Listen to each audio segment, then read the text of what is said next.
अस्सलाम वालेकुम नाज़रीन। तो केतकी जो मोहम्मद अनीस सैर ख्याली साहब की माय नाज किताब है, उसके अंदर एक इंतहाई जो है ना वो अहम मौजू को उन्होंने छेड़ा है कि उस्तादा किसी उस्ताद का और एक शागिर्द का उन्होंने वाक़या बयान करके हमें समझाने की कोशिश की है कि किस तरह जो है ना लोगों की नफ्सियात के मुताबिक उनसे डील करना चाहिए। तो उनका एक वाक़या उन्होंने बयान किया है कि एक स्टूडेंट था, बड़ा होनहार तालिब इल्म था, तो बड़ा प्यारा बच्चा था, तो अपना काम भी बड़े अच्छे तरीके से करता था। बहरहाल एक दिन उससे कोई गलती हो गई तो उस्ताद ने जो है ना वो उसको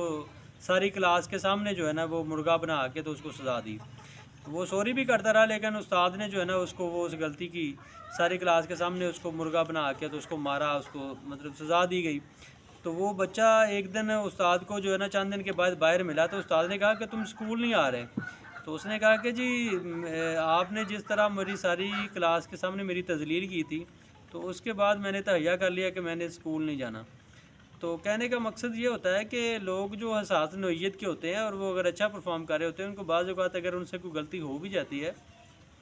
तो हमें उसको मोहब्बत के साथ और उसकी नफ्सियात के मुताबिक देखना चाहिए। अगर हर एक को आप एक ही डगर पे लेके चलेंगे ना, तो आप कभी भी अच्छे ना तो उस्ताद बन सकते हैं, ना अच्छे मैनेजर बन सकते हैं और ना ही कभी कोई अच्छे ऑफ़िसर बन सकते हैं। ये आपके स्टाफ के लिए भी इसी तरह की होती है, इसी को हम ह्यूमन रिसोर्स मैनेजमेंट भी कहते हैं